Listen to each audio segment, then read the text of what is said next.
नमस्कार मित्रांनो, ह्या आमची बहीण आहे, ते मेहून इथं. पण असं आहे की आमच्या लहान वयापासून, आमच्या वडिलापासून, आईपासून लय संबंध मोठा.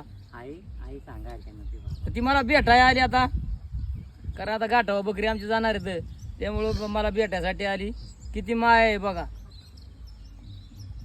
कधीपासूनची ओळख तुमची? तेव्हा आम्ही लहान होतो, पण आमच्या वडिलापासून फार ओळख आहे. लहान होतं पण इतका प्रेम ना, ते सांगण्यासारखा नाही. म्हणजे सखी बहीण पण टायमाला अशी नसत, एवढा मोठा प्रेम आहे. कारण त्यांच्या हातचं जे आम्हाला खाल्लं, त्यांनी खायची घातलंय, ते सांगण्यासारखं पण नाही म्हणायचं. एवढा मोठा संबंध, लय आमच्यासाठी जीव काढतात. लय गाठाव गेलं तरी फोन करतात, 4 महिन्यासारखं चालूच आहे. अण्णा तुम्हाला कसं काय वाटते?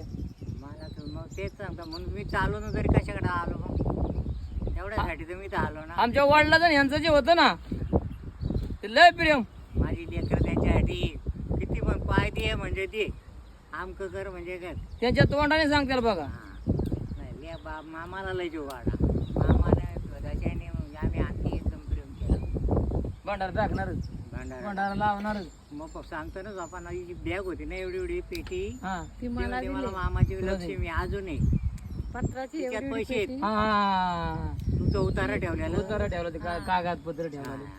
म्हणला ती अजून बॅग येते अजून आहे. ना बाबा, मी लय जपून ठेवले त्याला पॅकमध्ये. तेव्हा ना लक्ष्मी आले तिला लाखो रुपये झालं त्याच्यामध्ये, लाखो असं ना, म्हणजे अशी एक लक्ष्मीच लागली. लक्ष्मीला त्या ते दादाला ते देऊन सोडून नाही तर आजच्या तिला ती कोटी रुपये दिली असती. खरंच बाबा, दादा आमचा पुसून घेतो मला पार.